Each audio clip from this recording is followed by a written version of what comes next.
할렐루야. 이 시간 함께 예배하는 모든 성도님들의 삶에 아버지 하나님의 은혜와 평강이 가득하시길 소망합니다.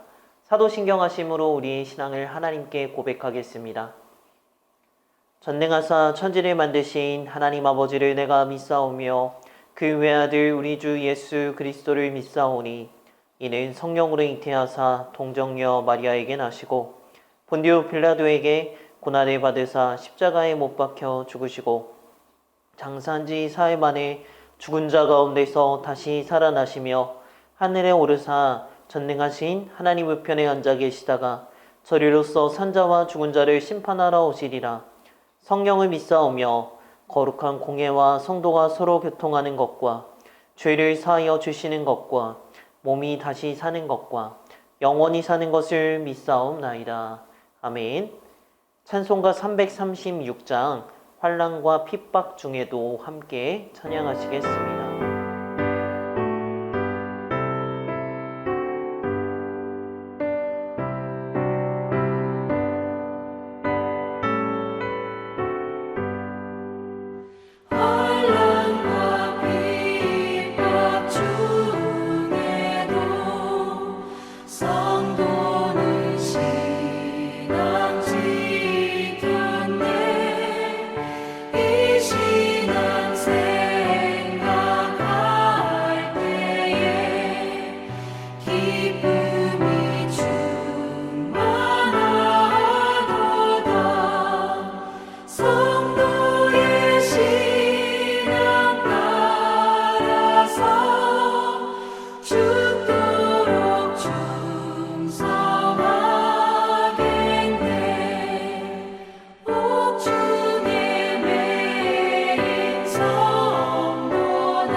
이 시간 함께 읽을 하나님의 말씀은 빌립보서 3장 17절에서 20절까지 말씀입니다. 읽도록 하겠습니다. 형제들아, 너희는 함께 나를 본받으라. 그리고 너희가 우리를 본받은 것처럼 그와 같이 행하는 자들을 눈여겨보라. 내가 여러 번 너희에게 말하였거니와 이제도 눈물을 흘리며 말하노니 여러 사람들이 그리스도의 십자가의 원수로 행하느니라. 그들의 마침은 멸망이요 그들의 신은 배요 그 영광은 그들의 부끄러움에 있고 땅의 일을 생각하는 자라. 그러나 우리의 시민권은 하늘에 있는지라. 거기로부터 구원하는 자 곧 주 예수 그리스도를 기다리노니. 아멘. 할렐루야. 우리가 계속해서 빌립보서를 통해서 복음의 정수에 대해서 함께 우리가 배우고 있습니다. 여러분, 우리가 믿고 있는 신앙은요, 하나님으로부터 은혜가 내려와 우리의 삶이 바꾸어지는 신앙을 말합니다. 이전에 주님을 몰랐던 그 가치관으로부터 전환이 돼서 이제는 세상의 관점이 아니라 하나님의 관점으로 살아가는 것이죠. 하나님께서 이렇게 아무 자격 없는 자에게, 아무 공로 없는 자에게 귀한 선물로 은혜를 우리에게 베풀어 주십니다. 그리고 그 은혜로 살아가는 것이 바로 우리가 믿고 있는 기독교입니다. 오늘 본문 17절 말씀을 함께 보겠습니다. 형제들아, 너희는 함께 나를 본받으라. 그리고 너희가 우리를 본받은 것처럼 그와 같이 행하는 자들을 눈여겨보라. 아멘. 자, 여러분 이 말씀 17절 말씀을 보면요. 바울이 자신을 뭐라고 해야 되죠? 본받으라고 하는 그런 뉘앙스 같은 말씀이 나오고 있는데요. 근데 사실 이 표현은 교만한 표현이 아닙니다. 내가 잘하고 있으니까 나를 본받아라 이런 표현보다는요. 자신이 주님을 만나서 깨달은 삶, 주님을 만나서 살아가고 있는 바로 이 신앙인의 삶을 본받으라고 말하고 있는 것입니다. 그리고 앞서 살아간 그 신앙의 선배, 믿음의 선배들을 통해서 우리가 본받아야 될 귀한 신앙의 모습이 있다라는 것입니다. 자, 이 삶은요, 남들이 다 가는 편한 길, 넓은 길이 아닙니다. 예수님을 정말 소중하게 여기고 주님을 진정으로 알아가는 좁은 길의 삶을 사는 것입니다. 자, 우리 계속해서 18절 말씀을 함께 보겠습니다. 내가 여러 번 너희에게 말하였거니와 이제도 눈물을 흘리며 말하노니 여러 사람들이 그리스도의 십자가의 원수로 행하느니라. 네. 자, 여기 18절의 그 원문을 보면 이 앞에 왜냐하면이 삽입이 되어 있거든요. 그러니까 우리가 왜 믿음의 사람들, 믿음의 신앙의 선배들을 본받아야 되냐면 우리 주변에 참 잘못된 롤모델들이 많다는 거예요. 하나님의 뜻을 거스르는 삶들이 참 많다라고 말하고 있습니다. 바울은 이 그릇된 모델을 이 18절 말씀을 통해서 십자가의 원수라고 표현을 하고 있습니다. 자, 여러분 십자가의 진리가 무엇입니까? 기독교의 가장 핵심이고 기본이면서 전부 완성이라고도 할 수 있습니다. 예수 그리스도의 대속의 은혜로 우리가 구원받은 삶을 누리고 전적으로 하나님의 은혜로 살아가는 삶을 말합니다. 그런데요, 이 십자가를 거부하는 삶이 바로 십자가의 원수입니다. 뭐라고 해야 되죠? 이 원수라고 하는 단어에서 우리는 참 거부감이 많이 생기지 않습니까? 그런데 이 원수라는 좀 거부스러운 표현보다는 다르게 사실 이 원수가 우리의 삶 깊숙한 곳에 침투해 있습니다. 쉽게 보는 우리의 TV나 각종 영상 매체나 언론 여러 가지 등을 통해서 매체를 통해서 알게 모르게 참 반기독교적인 메시지가 얼마나 많이 담겨져 있는지 모릅니다. 선해 보이는 일이 있습니다.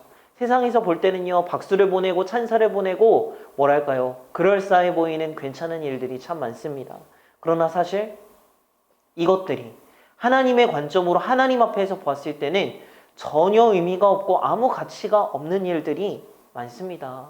여러분, 그런 것들의 열매는 무엇일까요? 19절 말씀을 보시면 그들의 마침은 멸망이요 그들의 신은 배요 그 영광은 그들의 부끄러움에 있고 땅의 일을 생각하는 자라. 아멘.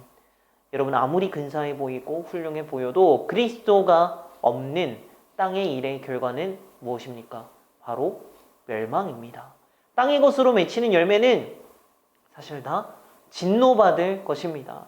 하나님보다 자신을 믿고요, 십자가의 은혜보다 내가 스스로 자신이 생각하는 생각과 방법을 고집하고 나 혼자 스스로 문제를 해결할 수 있고 풀 수 있다라고 여기는 것, 그런 삶을 살아가다 보면 그 마지막의 끝은 결국은 멸망이라는 것입니다. 근데요, 우리가 살고 있는 세상이 어떻습니까? 얼마나 끊임없이 자기 주장의 삶을 살아가야 된다고, 그럴듯하게 내가 왔다라고 생각하는 방식으로 살아가야 된다라고, 절대적인 것은 절대 없다고 얼마나 그럴듯하게 포장하면서 말하는지 모릅니다. 18절 말씀을 다시 보십시오. 이제도 눈물을 흘리며 말하노니 여러 사람들이 그리스도의 십자가의 원수로 행하느니라. 자, 여기 바울의 모습을 보면요, 이렇게 십자가의 원수를 그렇게 행하는 사람들에 대해서 정죄하고 비판하기보다는 정말 눈물로 애통해야 하는 모습이 담겨져 있습니다. 여기서 우리는 다시 한번 십자가로 살아가는 성도의 삶의 모습을 살펴볼 수 있습니다. 이것은 뭐냐? 누군가를 정죄하고 비판하지 말라는 거예요. 여러분, 우리가 어떤 자격이 있어서 어떤 공로가 있어서 구원받은 것이 아니라고 말씀을 드렸습니다. 자격 없는 우리에게 은혜를 베풀어 주신 그 하나님의 은혜로 우리가 하루하루를 살아갑니다. 그렇게 성도는요, 이 땅을 살아가면서 단순하게 그저 말로 사람들을 비판하고 정죄하면서 입만 바른 신앙생활을 사는 것이 아니라 다른 사람을 그렇게 조롱하는 존재가 아니라는 것입니다. 땅의 것을 향해 살아가는 사람들, 땅의 것을 보면서 우리가 정말 애통해하는 눈물을 흘려야 되고요. 그들을 중보하면서 정말 우리가 몸소 주님을 따라서 주님의 은혜를 힘입어 바른 길로 살아가는 것이 바로 성도의 본 모습입니다. 남을 차갑게 비판하면 비판할수록 우리 영혼이요 얼마나 차갑게 식어버리는지 모릅니다. 말하기는 우리 모든 영합교회 성도님들이 예수님을 본받고 그 길을 걸어간 믿음의 선배들, 신앙의 선배들을 본받기를 기대합니다. 십자가의 원수된 모습으로 행하는 것이 아니라 그 길, 그 좁은 길, 십자가의 길을 걸어가는 저와 여러분 되시기 바랍니다. 혹여 바른 길로 가지 않는 것처럼 보이는 자들, 그렇게 바른 길로 땅의 것을 생각하면서 가는 사람들에 대해서 우리가 너무나 냉철하고 맹렬하게 비판하고 비난하는 것을 이제는 멈추고, 혹여 그런 길을 가는 성도님들과 우리 주변의 사람들이 있다면 정말 애통해하고 가슴 아파하고 그들을 위해서 중보하고 그들이 주님께 돌아오기를 바라는 우리 사랑하는 모든 영합교회 성도님들 되시기를 간절히 축복합니다. 기도하겠습니다. 할렐루야. 사랑의 주님, 우리가 빌립보서로 계속해서 은혜를 나누고 있습니다. 우리가 구원받은 것은 우리가 잘나서 또는 어떤 공로로 구원받은 것이 아님을 믿습니다. 자격 없는 우리에게 십자가 은혜를 베풀어 주신 그 주님의 은혜에 감사하며 살아가도록 주님 함께하여 주시옵소서. 우리가 이제는 신앙의 선배, 믿음의 선배, 무엇보다 예수 그리스도를 본받아 바른 신앙의 길을 걸어가도록 주님 함께하여 주시옵소서. 남을 비판하고 조롱하기보다는 그들을 애통하게 생각하고 그들에게 눈물로 중보하며 기도하는 우리 모든 신앙인들이 될 수 있도록 주님 함께하여 주시옵소서. 항상 선줄로 생각하지 않고 믿음으로 겸손한 모습으로 끝까지 신앙의 경주를 완수하는 우리가 되도록 주님 지키시고 도우소서. 사랑 많으신 예수님의 이름으로 기도합니다. 아멘.